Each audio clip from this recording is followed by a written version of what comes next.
Hello दोस्तों, स्वागत है आपका इस वीडियो में जिसमें हम बात करने वाले हैं डेटा स्ट्रक्चर्स और एल्गोरिदम्स के ऊपर। तो what is the best way to start learning about data structures and algorithms. तो अगर मेरी मानी जाए तो एक ही तरीका है डेटा स्ट्रक्चर्स और एल्गोरिदम्स को क्रैक करने का, और वो तरीका है कि हम प्रॉब्लम्स को सॉल्व करें। जितनी ज़्यादा प्रॉब्लम्स हम सॉल्व करेंगे उतना ही हमारी जो स्किल्स है वो भी इम्प्रूव होंगी, और उतनी ही हमारी जो समझ है अंडरस्टैंडिंग जो हमारी है वो भी उतनी ही इम्प्रूव होगी।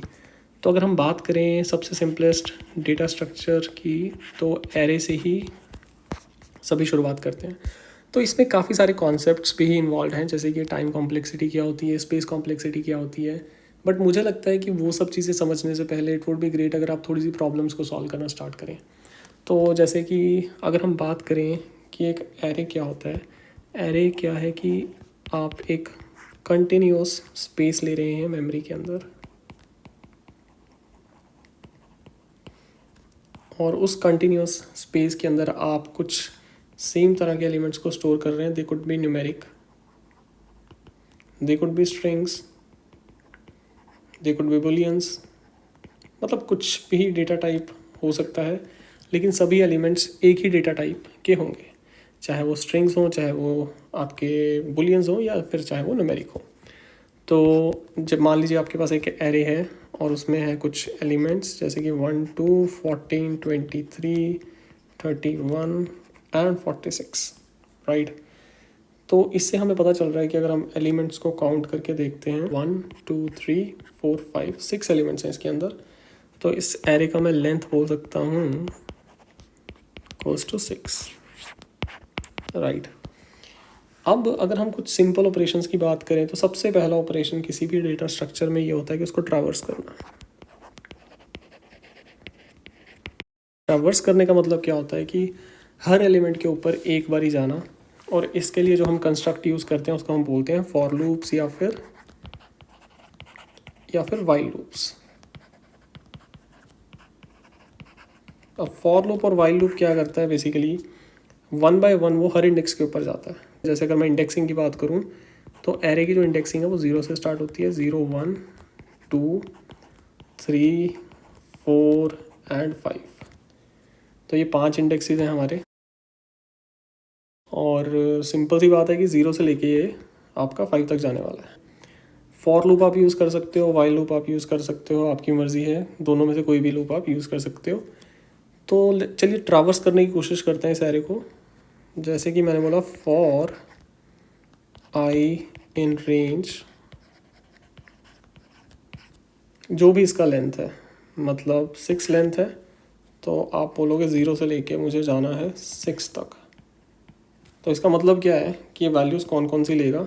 जो आपका आई है ये ज्यूम करेगा वैल्यूज़ ऑफ 0 1 2 3 4 5। जो रेंज फंक्शन है उसमें जो लास्ट वाला होता है वो इंक्लूड नहीं होता, तो यानी कि सिर्फ 5 ही इसकी मैक्सिमम वैल्यू जा सकती है, यहाँ पे 6 नहीं जाएगी। अब आपको करना है प्रिंट, जो भी आपके एरे का नाम है, मान लीजिए ARR है, आप कहेंगे प्रिंट ARR ऑफ आई। तो यहाँ पे आपने देखा कि आपने एक एरे को कर लिया ट्रैवर्स। ये एक सबसे बेसिक ऑपरेशन है जो आप परफॉर्म कर सकते हो एक डेटा स्ट्रक्चर के ऊपर, कि आपने उसको ट्रैवर्स कर लिया। ट्रैवर्स कर लिया मींस सभी एलिमेंट्स के ऊपर 1 बाय 1 करके आप गए, या फिर आपने उनको प्रिंट कर लिया, या फिर आपने उनको किसी और कैलकुलेशन के लिए यूज़ कर लिया। Just to give you more examples, हम एक काम करते हैं, हम एक और नया एरे लेते हैं, यहाँ पे ARR ही उसका नाम रख देते हैं, इसमें कुछ एलिमेंट्स डाल देते हैं 1 2 1, लेट्स से 0 3 एंड 4। तो अब अगर मैं इसकी भी बात करता हूँ तो मेरे पास 1 2 3 4 5 6 एलिमेंट्स टोटल हैं, और अगर इनके इंडेक्सेस की बात करें तो 0 1 2 3 4 एंड 5 तक हमारी इंडेक्सिंग जा रही है। ये आपका एरे 5 तक इंडेक्सिंग है। अगर लेंथ की बात करें तो लेंथ है इसकी 6, बिकॉज 0 से स्टार्ट करें तो ऑब्वियसली 5 तक ही जाएगा, लेकिन लेंथ आपकी 6 है, क्योंकि जो काउंट है टोटल अगर आप देखेंगे तो 1 2 3 4 5 6 है। अब आप बोलते हो कि अपने को निकालना है कि सम क्या है एरे का, सम ऑफ द एरे। तो बहुत ही सिंपल है, ट्रैवर्स करेंगे आप फिर से एरे को, ट्रैवर्स करेंगे, और ट्रैवर्स करने के बाद क्या करेंगे, आपको सम निकालना है, तो अगर आपको सम निकालना है तो आप उसको कहीं स्टोर भी करना पड़ेगा आपको, राइट। और जिस टाइप का आपका एरे गिवन है, यानी कि अगर आपका एरे इंटीजर्स का है तो जो आपका सम होगा वो भी इंटीजर ही होगा, अगर आपका एरे फ्लोट है तो आपका जो सम होगा वो भी फ्लोट होगा। तो आपको एक वेरिएबल लेना पड़ेगा जिसको आप बोल सकते हो रिजल्ट। अब आप सोच रहे हो मैं सम क्यों नहीं रख रहा नाम। सम नाम इसलिए नहीं है बिकॉज जो आपका सम है वो कुछ लैंग्वेजेस में एक इस नाम से एक फंक्शन हो सकता है। जैसे पाइथन में क्या होता है कि सम नाम से एक फंक्शन है, हम सम नहीं रख रहे इसका नाम, हम इसका नाम रख रहे हैं रिजल्ट। तो रिजल्ट का इनिशियल वैल्यू क्या होगा, रिजल्ट का इनिशियल वैल्यू होगा 0, क्योंकि अभी तक इसमें कुछ ऐड ही नहीं किया। अब हम फिर से जाएंगे एरे के ऊपर, हर एलिमेंट के ऊपर जाएंगे फॉर आई इन रेंज 0 से लेके लेंथ ऑफ द एरे तक। अब ये लेंथ कुछ भी हो सकता है, जो भी लेंथ गिवन होगा उसके हिसाब से हम इसके ऊपर ट्रैवर्स करेंगे। हर एलिमेंट कैसे निकाल सकते हैं हम, एरे ऑफ आई। अब आई क्या क्या वैल्यूज़ लेगा, 0 1 2 3 4 5, ये सब वैल्यूज़ लेगा आई। और इसको हमें अब ऐड करना है रिजल्ट के अंदर ऐड करेंगे एक्चुअली हम इसको। रिजल्ट इक्वल्स जो भी रिजल्ट की पुरानी वैल्यू है प्लस जो भी उसमें एरे आई की जो नई वैल्यू आ रही है। इससे क्या होगा, जब पहली बार ये रन होगा, यानी कि जब आई की वैल्यू 0 होगी तो रिजल्ट की वैल्यू 0 थी। अब ज़रा देख लेते हैं कि कैसे कैसे चल रहा है। सबसे पहले हम देखते हैं आई की वैल्यू क्या है, रिजल्ट की वैल्यू क्या है और एरे आई की वैल्यू क्या है।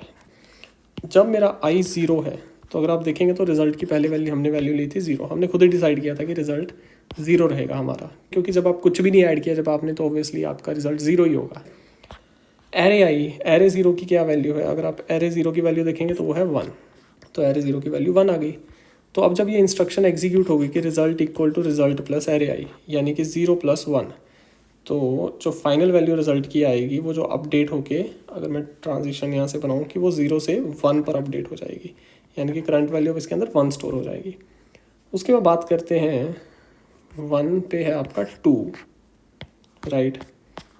तो जब आई की वैल्यू 1 हुई और एरे आई की वैल्यू हो गई 2, अब जब रिजल्ट था उसमें 1 था स्टोर्ड, तो जब 1 + 2 होगा तो ये फिर से अपडेट होगा और ये बन जाएगा आपका 3 आफ्टर द सेकेंड आइट्रेशन। तो ऐसे करते करते करते आपकी सारी आइट्रेशंस चलेंगी और ये ऐड होता जाएगा। 1 के अंदर 2 ऐड हो गया तो 3 हो जाएगा, 3 में फिर से 1 ऐड हुआ तो 4 हो जाएगा, 4 में फिर से 0 ऐड हुआ 4 ही रहा, 3 ऐड हुआ 7 हुआ, फिर से 4 ऐड हुआ 11 हुआ। तो यानी कि जो लास्ट में आपका रिजल्ट है उसमें जो आपकी वैल्यू है वो आ जाएगी 11।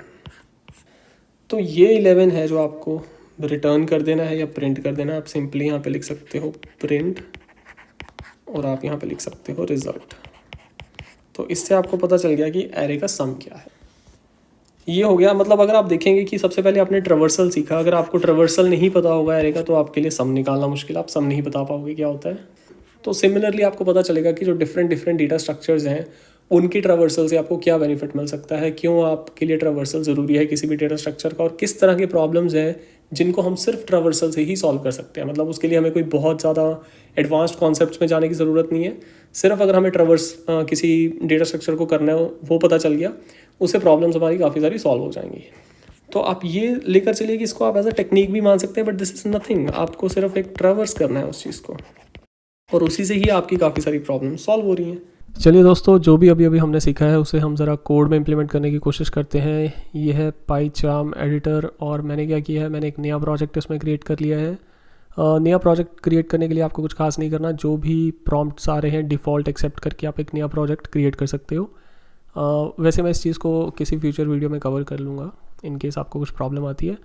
तो यहाँ आप देख सकते हैं कि एक डिफ़ॉल्ट प्रोजेक्ट बन गया है जो कि प्रिंट हाई करके एक फंक्शन है उसको बाय डिफ़ॉल्ट कॉल कर रहा है और यहाँ पर प्रिंट हो रहा है हाई पाईचार्म। तो पाईचार्म में आप क्या कर सकते हो, कोई भी प्रोजेक्ट रन करने के लिए ये बटन आपने क्लिक करना है और वो बाय डिफ़ॉल्ट खुद ही रन हो जाएगा। तो हम एक काम करते हैं, इसको कर देते हैं कमेंट, क्योंकि हमें प्रिंट हाई को तो नहीं करवाना है एग्जीक्यूट, और इसकी जगह हम बनाते हैं एक एरे। पाइथन में एरे बनाना बहुत ही सिंपल है। मैं आपको एक चीज़ बता दूं, टेक्निकली हम एक एरे नहीं, हम एक लिस्ट बना रहे हैं। पाइथन में इसको लिस्ट बोलते हैं, but most of the scenarios में लिस्ट को हम इंटरचेंजेबली यूज़ कर सकते हैं as an array. Just that कि हमें इस चीज़ का ध्यान रखना होगा कि लिस्ट हेट्रोजीनियस डेटा को सपोर्ट करता है, बट मैं इसमें कोई भी हेट्रोजीनियस डेटा अभी इंसर्ट नहीं करूँगा। हेट्रोजीनियस डेटा से मेरा मतलब है कि पाइथन लिस्ट में आप इंटीजर्स, फ्लोट्स और कैरेक्टर सब कुछ डाल सकते हो, बट हम ऐसा नहीं करेंगे, हम इसको एक एज एन एरे ही ट्रीट करेंगे। लेकिन बिकॉज दिस इज़ पाइथन तो हम लिस्ट को ही यूज़ कर रहे हैं, that is what I wanted to convey. तो चलिए स्टार्ट करते हैं, इसमें कुछ वैल्यूज़ ऐड करते हैं, जैसे कि 2 3 4 1 एंड लेट्स से another 1 और मे बी 4 ओनली, राइट। अब हम एक फंक्शन बनाते हैं, लेट्स से ट्रावर्स एरे करके एक फंक्शन होगा जिसके अंदर हम अपना एरे पास कर देंगे, और यहाँ पर हम लिखेंगे डेफ ट्रावर्स एरे, राइट, और ये एक्सेप्ट करेगा एक एरे को। तो जैसा कि अभी हमने सीखा कि ट्रावर्स करने के लिए कुछ नहीं, फॉर आई इन रेंज। अब सबसे पहले हम लेंथ निकाल लेते हैं एरे की, लेट्स से उसको हमने एक वेरिएबल में स्टोर कर लिया जिसका नाम है कि n। यहाँ पे मैंने लिखा रेंज 0 से लेकर n तक, और मैं आपको एक और चीज़ यहाँ पे बता देता हूँ कि 0 आपको लिखने की ज़रूरत नहीं है, अगर आप सिर्फ n भी लिख देंगे तो उसका बाय डिफ़ॉल्ट मतलब है कि 0 से n। और यहाँ पर मुझे लिखना है प्रिंट एरे ऑफ आई। तो ट्रावर्सल में हम सिंपल सी चीज़ बोल रहे हैं कि आपको सिंपली प्रिंट करवाना है, सभी एलिमेंट्स के ऊपर जाना है 1 बाय 1 और सिंपली उनको प्रिंट करवाना है, जो कि हमने अभी भी डिस्कस भी किया था। तो इसको मैं सेव करूँगा और अब हम चलते हैं, ग्रीन बटन को क्लिक करते हैं, और जैसा कि आपने देखा 23414 23414 आपका प्रिंट हो चुका है। ट्रावर्सल का ही दूसरा एप्लीकेशन हमने देखा था कि डेफ सम ऑफ एरे लिख लेते हैं इसको, और इसमें हम पास कर देते हैं अगेन एरे, और इसी का ही अब हम एक करेंगे सम ऑफ एरे को हम कॉल करेंगे, इसके अंदर हम एरे पास कर देंगे, राइट। सिमिलर एप्लीकेशन है, एन निकाल लिया लेंथ ऑफ एरे करके, उसके बाद बोला for i in range and n, और इस बार अपने को क्या करना है कि हमें रिजल्ट भी चाहिए, तो हम एक रिजल्ट नाम से वेरिएबल को स्टोर कर रहे हैं जिसको इनिशियल वैल्यू हमने 0 दे दिया। और अब हम क्या करेंगे कि रिजल्ट इक्वल्स, रिजल्ट को अपडेट करना है हर आइट्रेशन के अंदर, result equals result plus array का जो ith एलिमेंट है, यानी कि जब रिजल्ट 0 था पहले तो उसमें हमने आई मीन्स 0 ऐड किया, तो आई एज्यूम करेगा values from 0 till the length of array. तो लेंथ ऑफ एरे अगर आप देखोगे यहाँ पर तो 1 2 3 4 5 है, तो जो आई की वैल्यू है वो जाएगी 0 1 2 3 4, यानी कि हर एलिमेंट को वो एक बार ही कवर करेगी, रिजल्ट के अंदर ऐड करेगी, और रिजल्ट की वैल्यू को हम कॉन्स्टेंटली अपडेट कर रहे हैं। तो यहाँ पे अपने को लास्ट में क्या करना है, प्रिंट रिजल्ट, यानी कि ये सम प्रिंट कर देगा एरे का। तो चलिए देखते हैं, और इसको थोड़ा और फैंसी बना देते हैं, लेट्स डू दिस। एक फॉर्मेटेड स्ट्रिंग यहाँ पे हम यूज़ करने वाले हैं, यहाँ लिखते हैं the sum of array is, और इसको हम डाल देंगे कर्लीज में। बहुत ही बढ़िया, चलिए सेव किया, और अब हम इसको करेंगे एग्जीक्यूट। कूल, आप देख पा रहे हैं कि 2 3 4 1 और 4 वैसे ही प्रिंट हो गया, and the sum of array is 14, जो कि हम मैनुअली भी चेक कर सकते हैं। 4 and 1 is 5 and 4 9, 9 and 3 is 12 and 2 is 14, so this is correct। तो ये है एक बहुत ही सिंपल सी शुरुआत कि जहाँ पर आपको मतलब एक डेटा स्ट्रक्चर को ट्रावर्स करना है, बट आगे जाके हम और चीज़ों के ऊपर बात करेंगे। हालांकि ट्रावर्स की अगर आप सोचें तो और भी बहुत सारी एप्लीकेशंस हो सकती हैं, सिर्फ एरे ट्रावर्सल से आप काफ़ी और चीज़ें निकाल सकते हो, जैसे कि मैक्सिमम नंबर कौन सा है एरे के अंदर, मिनिमम नंबर कौन सा है, टोटल एलिमेंट्स कितने हैं, जो कि हालांकि हमें लेंथ फंक्शन से मिल ही रहा है। आप देखेंगे कि मोस्ट ऑफ ये जो चीज़ें हैं जिनकी हम बात करें उनके लिए फंक्शंस ऑलरेडी अवेलेबल है लैंग्वेजेस में, but the idea is to understand कि ट्रावर्सल है क्या और ट्रावर्सल के क्या क्या एप्लीकेशंस हो सकते हैं, सो दैट जब हम बाकी डेटा स्ट्रक्चर्स का ट्रावर्सल करें तो हमारे लिए कुछ मतलब नई चीज़ ना हो कि कुछ बहुत आउट ऑफ द वर्ल्ड आ गया है। हम सभी डेटा स्ट्रक्चर्स को ट्रावर्सल करेंगे और हर ट्रावर्सल के अपने अपने एप्लीकेशंस होंगे। फॉर एग्जांपल जब हम बात करेंगे मान लो कि लिंक्ड लिस्ट या ट्री या फिर ग्राफ या मान लीजिए किसी भी और डेटा स्ट्रक्चर की, तो वहाँ पर हमें क्लियरली पता होगा कि ट्रावर्सल में हम क्या कर रहे हैं। We are just visiting each element 1 by 1, तो इसलिए हमने बहुत ही सिंपल से स्टार्ट किया है, एक एरे से स्टार्ट किया है। तो भले ही ये वीडियो सिंपल था, बट मैं उम्मीद करता हूँ कि आपको ये वीडियो बहुत पसंद आया। थैंक्स लॉट फॉर वॉचिंग, और हम मिलते हैं अगले वीडियो में। Till then bye bye and take care.